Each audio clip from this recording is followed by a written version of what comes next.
たちょっと往復してください。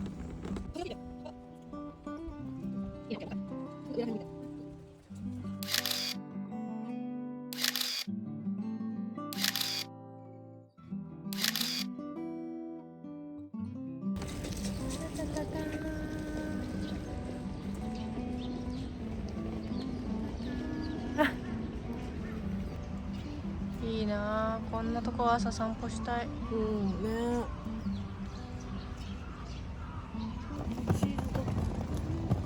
本当だ。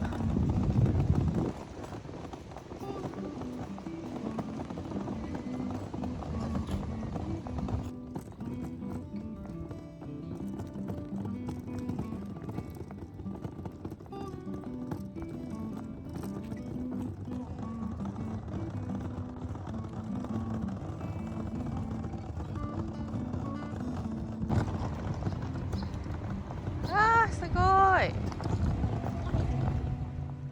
ね。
あ、そういうこと。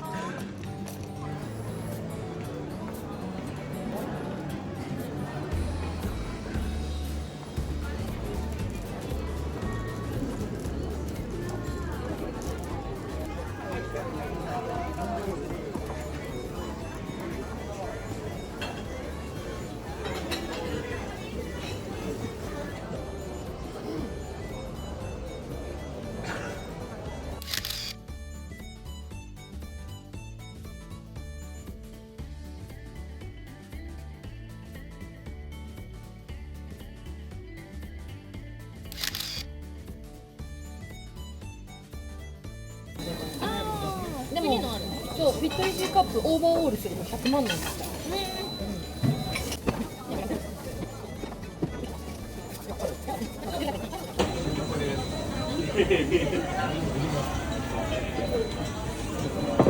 ありがとう。ぜひアシスタントにお願いします。取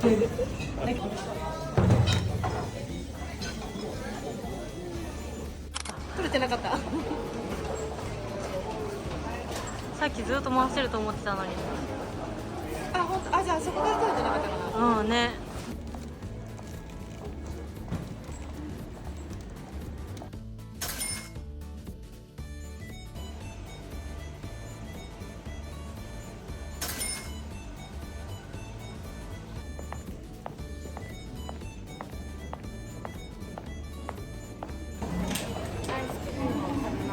食べます。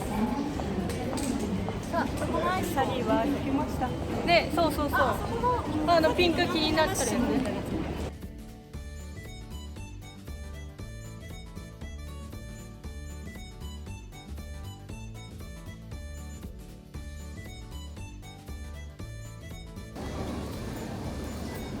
ワッフルコーンを一つ。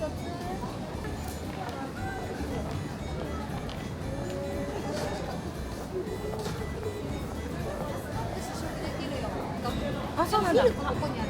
あ、そうだね。だから違うやつですよ。美味しい。違う。マスカットにするじゃん。あ、全然いい。なんか食べたことあるような味だな。なんだろう。で、そなんか食べたことあるような味。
した後みたいになってるかもしれない。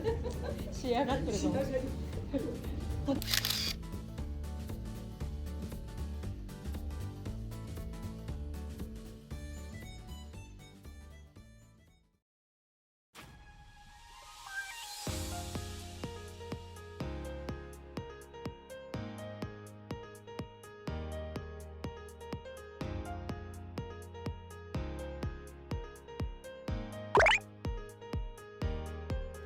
ここからは音声をつけてお届けしていきたいと思います。まずは新千歳空港ですね。ここの空港は一言で言うと一日中いても飽きないぐらい大きいです。新千歳空港の見取り図は左向きのクジラが潮を吹いた時の絵だと思っていて、この後の説明もこのクジラの絵を元に説明していきたいと思います。国内線はどこかというとこの噴水の部分で、クジラの胴体が国際線というイメージですね。ほぼお店は国内線に集中しているので、海外からいらっしゃる方は連絡通路から噴水、国内線のフロアへ行くとたくさんの食べ物と日本人に埋もれることができます。私たちが空港に着いてすぐ向かって購入していたノースマン、ロイズ、ちくわパン、ルタオのソフトクリームは2階にあります。軽食やお土産はほぼ2階で全て完結できますね。今ね、こんな感じで大きくカテゴリー別で店舗を載せているんですけども、すごい店舗数ですよね。ゲームセンターや映画館、温泉まであるから驚きです。帰りの空港で食べていたラーメン屋さんのゾーンは噴水の3階、国内線3階ですね。連絡通路方面に歩いているとあります。お昼時は1時間以上余裕を持っていくのをおすすめしますね。私も30分ぐらいは並んだかなっていう印象です。はい、では続いて今回私たちが泊まったホテルを紹介していきたいと思います。動画内ではあまり触れていなかったホテルなんですけども、ホテルの名前がプレミアホテル中島公園札幌。これからね、泊まると仮定して3月下旬に素泊まりで連泊すると22,200円で泊まれます。このね値段はじゃらんで調べたので、サイトごとにやっぱり価格差っていうのがあると思うんですけども、部屋も綺麗でおすすめです。かなりリーズナブルじゃないんですかね。ちなみに素泊まりでも1階のフリードリンクのラウンジがあって、ドリンクが飲み放題なんですけども、私たちはことごとく時間外で利用できませんでした。アルコールとかも飲めるって書いてあったので、ぜひね飲み放題使いたい方は必ず時間内に行くようにするのがいいかなと思います。はい、ホテルを出ると目の前に中島公園という大きな公園があります。ここは日本の都市公園100選に選ばれた公園だそうです。全然知らずに行ってましたね。この公園の一角に私たちが行った祖谷彦神社もあります。このね、うさぎがたくさんいた神社ですね。この神社はホテルのパンフレットに載っていたのを見つけて、近いから行こうっていう形で行ったんですけども、他にも国の重要文化財に指定されている豊平館や八宗庵といった歴史的建造物や天文台、文化施設もあるそうです。全然知らなかった全然知らなかったです。では続いてジンギスカンです。今回行ったジンギスカン屋さんはすきのにある第一さんです。動画でもねお話しした通り SNS でバズっているお店ではなくて、ネットの口コミで地元の方が行っているお店を探した結果、ここにたどり着きました。結論から言うと大正解でしたね。気さくなスタッフさんと臭みが一切ないお肉、レアで食べても臭みがなくてとっても美味しかったです。ここはカウンター席しかないので予約していくのをおすすめします。結構ねすぐご飯時とかは埋まってしまうので、ぜひ予約していくのがいいかなと思います。でその後に行った原始焼き酒場ルンゴカーニバルさんですね。こちらは動画内で詳しく詳細を上げていますので、気になる方は北海道旅行初日の動画をぜひご覧ください。少しねお話しさせていただくと、こちらのお店生牡蠣が100円で食べれるお店です。牡蠣好きにはたまらないお店ですはい、では2日目のレンタカー屋さんお話しします。私たちは中央区にあるバジェットレンタカーすきの南十条店で借りました。ここのね店員さんも気さくで優しくて、北海道民はなんでこんなみんな優しいのかっていう疑問を持つレベルでしたね。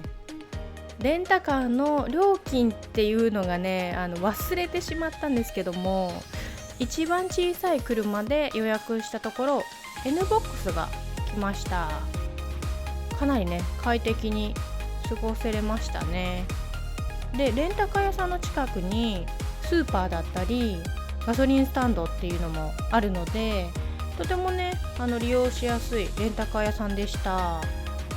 で車を借りて目的地に向かう途中にね寄ったパン屋さん、ボストンベイクさんです。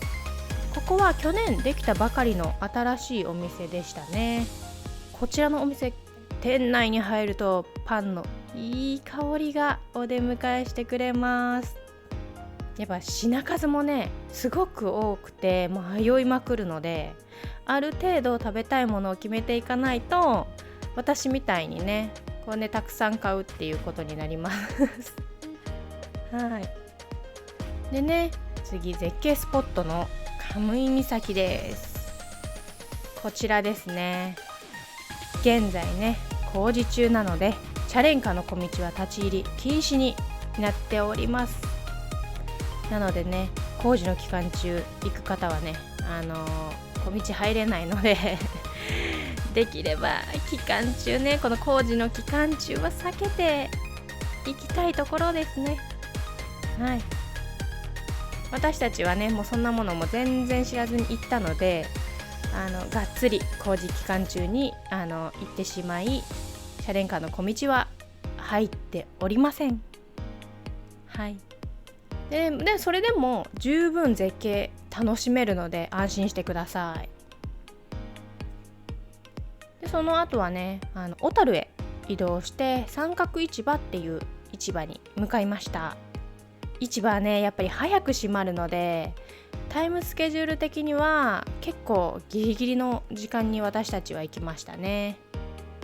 でそこでね唯一やっていた海鮮丼屋さん、滝波食堂さんへ行きました。このお店はわがまま丼って言って、丼にのせる海鮮を自分たちで選べるっていうねものがおすすめのようで、そちらをチョイスしました。お値打ちなのに新鮮な海鮮が食べれるのでおすすめです。営業時間も17時と比較的ね遅めなので、他の海鮮屋さんが行けなかった時にこちらに行くっていうのもありかなと思います。もちろんねわがまま丼を食べに行くっていうのも全然いいと思います。新鮮で臭みもなくて、もうエビとかもプリップリでしたね。美味しい丼でした。はい、こんな感じでね旅の詳細をまとめてみましたが、いかがだったでしょうか。これからね北海道旅行行きますって方に少しでも参考になっていただけたら嬉しいです。これにてね3本仕立ての北海道旅行 Vlog は終了です。最後までご視聴いただきありがとうございました。ぜひチャンネル登録していただけると嬉しいです。ではまた次回の動画でお会いしましょう。じゃあねー。